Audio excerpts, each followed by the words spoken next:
Durandhar part 1 செம்மையா இருந்துச்சு. Durandhar part 2 த revenge எப்படி இருக்குன்னு பாப்போமா? இந்த படம் எப்படி ஆரம்பமாகுது அப்படின்னா, ஹம்சா எப்படி ஸ்பை ஆனாரு அப்படின்றத சொல்றாங்க. அதுக்கப்புறம் இந்த படம் டைரக்டா விஷயத்துக்கு வருது. பார்ட் 1லே ரஹ்மான் பாயோட கதைய ஹம்சா தீர்த்து கட்டினாரு. அதுக்கப்புறம் இந்த படத்துல கொஞ்சம் கொஞ்சமா ஹம்சா கேங்குக்குள்ள ஊடுருவி ஊடுருவி சில கோக்குமாக்கு வேலையெல்லாம் பண்ணி அந்த கேங்குக்கே பெரிய தலைவரா மாறிடுறாரு. அதுக்கப்புறம் பாகிஸ்தானோட ஒட்டுமொத்த டெரர் நெட்வொர்க்கை கண்ட்ரோல் பண்ற படாபாய ஹம்சா மீட் பண்றாரு. அந்த படாபாய் யாருன்னு சொல்லி நான்லாம் சொல்ல மாட்டேங்க. அந்த படத்தை நீங்களே பார்த்து தெரிஞ்சுக்கோங்க. பயங்கர இன்ட்ரெஸ்டிங்கா இருக்கும். அதுக்கப்புறம் பாகிஸ்தானோட மாஸ்டர் பிளான எப்படி ஹம்சா தவிடுபொடி ஆக்குறாரு, அதுக்கப்புறம் என்னெல்லாம் நடக்குது அப்படின்றத சொல்றதுதான் இந்த படத்தோட மீதி கதையா இருக்கு.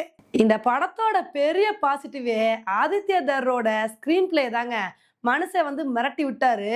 உண்மையிலே நடந்த சம்பவத்துல அங்கங்க கற்பனைகளை ஆட் பண்ணி ஆடியன்ஸ்க்கு ஒரு பெரிய விருந்தா வச்சுட்டாருங்க. அதுல இந்த படத்துல இன்னொரு பாசிட்டிவ் என்ன அப்படின்னா, ரன்வீர் சிங்கோட ஆக்டிங் தான்.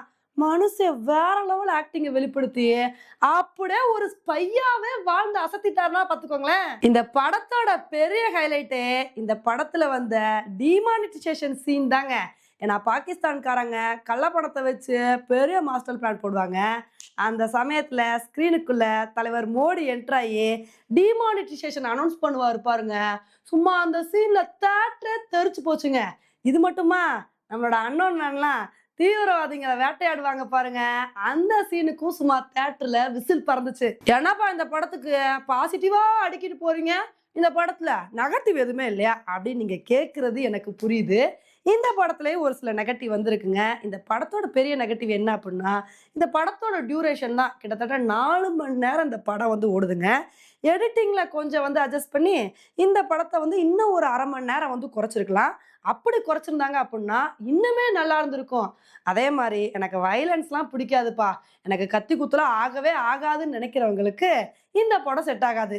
சரி, ஓவராலா இந்த துரந்தர் 2 படம் எப்படி இருக்கு அப்படின்னு கேட்டீங்கன்னா, துரந்தர் 1 கம்பேர் பண்ணும்போது இந்த படம் ஒரு சூப்பரான படமா வந்திருக்குங்க.